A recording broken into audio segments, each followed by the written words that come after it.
with some facts or some specific reasons why your skills and talents match that job description, that will give you a point of difference because it shows you actually thought.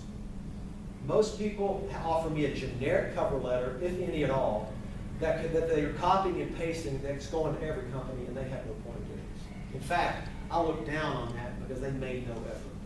So think about that as well. Again, just trying to give you some insight here. Let's talk about actively listening. Stephen Covey said it. Stephen Covey wrote a book called The 7 Habits of Highly Effective People. It's a classic. I don't know when he wrote it, back in the 90s, I guess. He's since deceased. But he talked about listening with the intent to understand someone instead of listening with the intent to respond. Just because you're quiet when someone's talking to you doesn't mean you're listening. In fact, most people, myself included, I'm already formulating what I want to say next to the person. I'm not hearing really what they're saying. Listening is a skill, it's part of communication. If you're known for that, if you're known for being a great listener who empathizes with people, that's a point of difference. People are drawn to that. I've seen it many times in my career, so don't just think about communication as outgoing. Think about it as sort of how you listen to others as well. I want to offer a resource for you. I don't know if there's probably several organizations in Carrollton. Anybody heard of Toastmasters? So if you go to toastmasters.org, it's a public speaking group. It's a national organization. When I was in Knoxville, when I met Dave several years back, I joined Toastmasters because I wanted to improve my public speaking skills. I was vice president of the company there. I just wanted to keep getting better. Once I did that, and it's a little awkward, so let's just say this is a Toastmasters group. You got to get up, you got to give your speech, you got to get graded, they're going to score you, they're going to give you constructive feedback. It's awkward, especially for people who aren't comfortable speaking in public, which is most everybody. Most everyone has concerns about speaking in public. But Toastmasters helped me immensely. Not long after I did that experience, I was offered an opportunity to go speak at the Minor League Baseball Sponsorship Symposium. Like 350, 400 people there. I've never spoken in front of a group that big. Remember earlier I said say yes to opportunity? I said, why not? I'll be nervous, that's okay. I'll be prepared.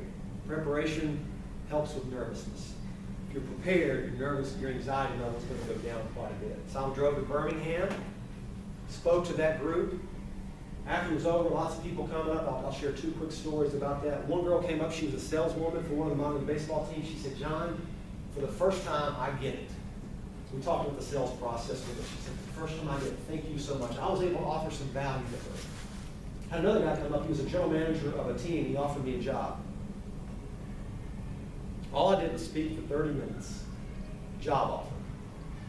He said, well, you run one of my minor league baseball teams. He wanted me to move to Iowa or someplace. No offense, anyone's from Iowa, I'm from Kentucky. Just didn't want to move to Iowa, it wasn't my thing, but it was still flattering. It was cool. So say yes to those opportunities. One thing on your writing, not many will do, that you guys probably write a lot with your studies, but maybe practice writing 15 minutes a day. It's a good practice to get into. And then the last thing on communication, before we start to summarize, and we'll do a Q&A if you guys have anything for me, but think about your body language.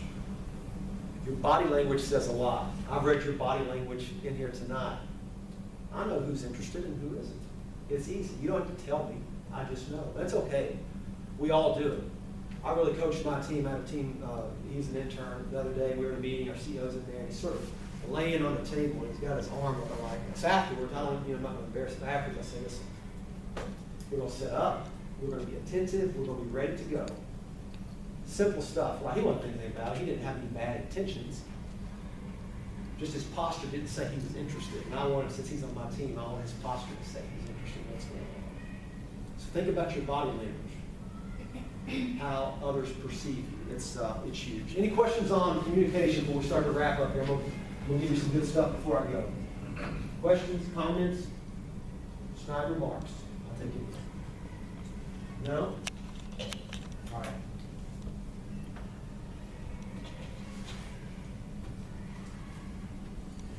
John, I have a question. I'm sorry. I've got a question for you. You talk about communication. Do you still use pen and paper, envelopes, stamps for some of your communication? like maybe thank yous or that type of stuff. I know some folks talk about that and the value of sending a handwritten note at times. Yeah. I just had this discussion with the president of our company, I think it was 2 days ago. And we talked about the value of a handwritten note, a thoughtfully written, handwritten note, specific to your encounter with the person, is priceless. An email with the exact same words in it, while valuable, it gets deleted. It means something, but it doesn't mean what a handwritten note means. And our sales guys, Dave, they use this extensively in handwriting notes to our prospects, our customers, our clients. People get inundated with emails, inundated in the corporate world. A handwritten note stands out. I mean, if you see a handwritten note, to John, Vaughn, and I'm like, I'm going to open it. It gets opened. It gets read. And we have sort of a discipline in our company, and we encourage each other through those. And it's interesting, the more we talk to each other, I've kept every one I've ever received. I've got it in a folder in my desk, and it means words matter. Like words you use impact other people. So use those words for good. But it's a handwritten note, never underestimate that. And one tip on this, I had a young man come in, he played some minor league baseball, independent league. I think he's like 25, 26 years old now. He's ready, he's going to move on in his career, do something different. And he came in to talk with me. I gave him some very specific advice and counsel. A few days later, I get a handwritten note. He has told me, he repeated some of what I said and told me he'd already started working on that. He addressed it specifically. That's what makes a great thank you note. He connected it. He couldn't just say, hey, thanks for your time, really appreciate it, great, good luck, whatever. And that's a normal thank you letter. It's okay. But he really connected with me on a different level because I could tell he heard what I said. All right. If you're interested, I'm going to give you 10.5 career development tips. These are on the screen, so if you want them, you can write them down. If not, just absorb them. This sort of serves as a summary of what we talked about. I'll go a little slow here. I'll sort of read your body language on, you're still writing or typing. So again, these are 10.5 career development tips. The first one is to be an expert on something. Be an expert on something. You're not expected to be an expert today, but as you grow through your career, work toward being an expert on something. Be the guy or the gal that someone goes to for X, or whatever that is. All right, that's number one. Number two, find a mentor, be a mentor. You want to grow in your career, you need to be talking to other people who know more than you do. And you need to be paying that forward and helping others. You may have a specific area of expertise that others need to know about. Make sure that's a two-way street. Find a mentor, be a mentor. Number three, network, network, network. The lifeblood of your future professionally, who you know, and more importantly, who knows you. And the only way that's going to happen is if you make it happen. Don't rely on luck or chance. That's a bad strategy. It's a really bad strategy, and it's not going to work. Number four, again, we've got 10.5 tips here. Number four is build brand you every single day. We've talked about your personal brand. Whether you know it or not, you're building it every day with the actions you take, with the things you learn, with the ways you're growing and developing, with the experiences you encounter, with people that you're hanging out with. It's building your brand. And by the way, brands can rub off on each other. So who you hang out with can impact your brand. Remember that. Number five, communicate better than your peers. We're not wishing negative on anybody, so it's not really about your peer, it's about you communicating better. Communicate better. Work on it. It's a skill. Number six, add value to people's lives. This is gigantic. If you want your career to explode, just keep offering value. Don't expect anything in return. Just keep offering value to people. Make people better. You'll be amazed at what happens over time. Number seven, solve problems. Most people specialize in identifying problems. But the ones who separate themselves are the ones who bring solutions. If you're a problem solver, you can write the amount you want to make in life. Get good at problem solving. Now, the challenge with problem solving is it requires great effort for most of us. It requires thinking, and most people really don't like to think beyond the surface level. Get good at thinking a little bit deeper, solve some problems. It'll help you. Number 8, be responsible for your development. Nobody else in this room, no parent, no guardian, no coach is ultimately responsible for your development, though they can help you in it. At the end of the day, it's not, well, so-and-so didn't do this for me, or I missed out on this. You own it, you control it, you develop yourself. It's cool to get help along the way, certainly. Number 9, be accountable in everything. Be accountable. Man, it's refreshing when someone just says, I didn't get it done. Instead of saying, this person did it, or here's the reasons why. Just, I didn't get it done. There's value in that, and owning that. And you don't want that to happen very often, by the way. But if you find yourself in that situation, and you find yourself wanting to place blame, even though there may be some truth to it, just own it. If you were responsible for it. Number 10, I haven't mentioned this one, but it's important. Hurry up and fail. Hurry up and fail. Failure is okay. Failure is not an indication of self-worth. If you fail in life, you join the rest of humanity. We have all failed, and we all fail often. Steve Jobs failed many, many times. So don't worry about failure. Failure is a great teacher, maybe your best teacher.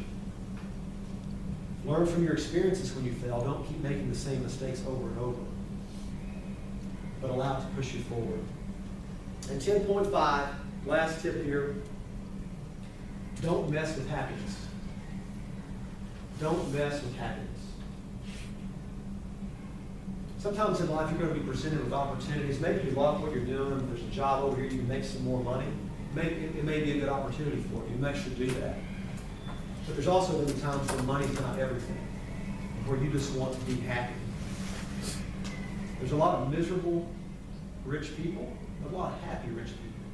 There's a lot of miserable poor people, a lot of happy poor people. Money doesn't get you happiness.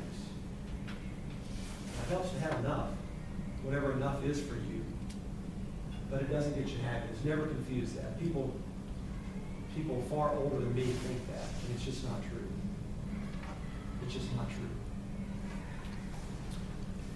All right, this is the last thing. We'll do a quick Q&A if there's time. There's a guy named Jim Rohn, R-O-H-N. So I'm not talking about the sports talk radio, this guy, Jim Rohn. This is Jim Rohn, R-O-H-N. Look up Jim Rohn. He's a great philosopher, motivational speaker. He passed in 2009.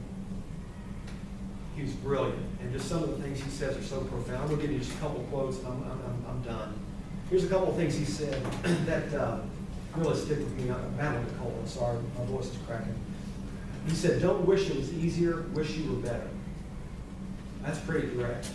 I've thought about that before. I just wish this was easier. No, it's a wrong way for me to think about it. I need to get better as a result of whatever it is that's challenging me. Because through that, I'll have growth in my life. And he said, don't wish for less problems, wish for more skill. Isn't that great? I just go out and get more skill to accomplish what you want because it's out there and it's available for you. Dave, that's all I've got. If there's time for questions, Yeah. I'm happy to do that. Absolutely. Yes, sir. What did you say your job title was? Senior Vice President of Marketing. Yes, ma'am. Before you came to senior vice president at Huddle, did you have any other position there? Did you work your way up, or was that your first? Yeah, no, that's good. If you look at this business card right here, what's that title say on that card? Vice President of Marketing. So I haven't had any cards, but I did get a promotion probably 4 or 5 months ago to Senior Vice President of Marketing. And they told me they weren't going to give me anything when I win this, so you're going to have to earn it. And so I took it as a challenge. My next stop, by the way, just having goals, is I'm going to be the Chief Marketing Officer of that company. I don't know when, maybe 5 years, maybe next year, whatever, but I will be. Not because I'm better or smarter, but it's just because I'm going to go get it. I'm going to go get it. Can you describe a typical day in your career? Yeah. So my team is responsible we're supporting the sales team. We support the entire company, but first and foremost, we support our sales team. So we spend huge chunks of our day creating sales proposals. So we have to create the copy or the content for that. We talked about communication earlier. I've got to tell a story in these things in just a very few words. Then we design around the copy. So I have designers that I work with that are on my team. So once we create the copy, me and another guy do most of the copy. Then we give it to the designers and they create the visuals around that. Everything will come through me before it goes to a sales guy. So I see every finished piece. Make sure that we have cost summaries that go against our proposals. It just tells us how much we're going to charge for that. So I have to make sure all that is matched up. If I miss on that, it could cost us a bunch of money. So I'm pretty meticulous as it relates to making sure those cost summaries tie to what's in the proposals. We build lots of other sales collateral, not just proposals. We have what's called a proposal brief. We'll build a one-page document that a sales guy can use to send to a potential client, where it's really just presenting a concept. Because we don't want to build out a full proposal. We're not sure the client's going to like it. It gives them a chance to react. Oh, I love that concept. What does that cost? Then we can build the proposal out from where, you know what, I'm really not sure that concept. We can put them together pretty quickly. We'll do product fact sheets, brochures, other things like that to support our sales team as well. We also support our project management team. So once a deal gets sold, our project management team takes over to make sure that it gets fulfilled. Our sales guys just keep selling. They've got to keep selling. It's our lifeblood. But our project management team takes it and they'll execute whatever it is the sales guy sold, and we support that as well. And then we have another business that we bought a couple of years ago called Impact. It's a sourcing arm of our company, so we include a lot of stuff in our proposals like branded items, branded hats, whatever it is. We also will support that division of our company as well. Sales guys will come into me a lot, which I really love, and say, hey, John, I got this email from this client. What do you think it means? Sales guys are always trying to translate. Like, they said this, John, what do you think it means? I said, well, I don't know, but I'll give you my opinion on what I think it means. One of the reasons they like to do that is if I spent 10 years on the other side of the table, I spent 10 years having sales guys call me. So they value that experience, and I give them my best opinion. That's all it is an opinion. Other questions? You guys have been great. I just encourage you, go out and make it happen. You've got bright futures. Your destiny is in your hands. Nobody else's hands. You want it in, but your own. Go out, crush it. I'm here to help you if I can. I'll stick around for a while after this. If anybody wants to talk to me, feel free to grab a card, connect with me on LinkedIn, call me, email me, whatever you need. If you're interested in an internship at Huddle, there's more information there, including the contact name on that. If you decide to apply for something or reach out, be sure to let me know so I can put in a good word for you. Make sure, typically I can get you an interview. I typically bow after that. I'll make you go get it. All right. Thank you, John, very much. I appreciate it.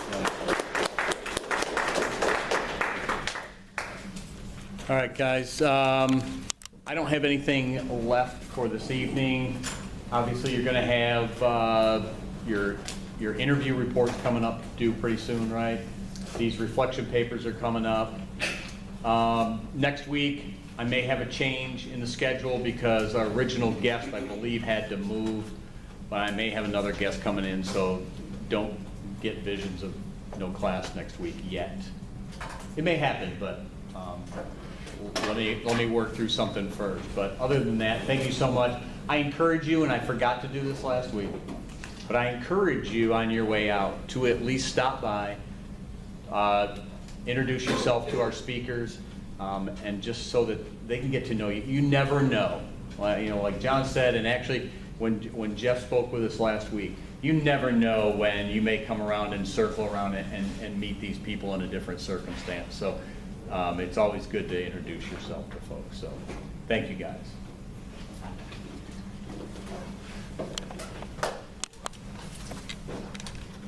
have a question about my Yes. practicum paper because I know you said I could do it at my job.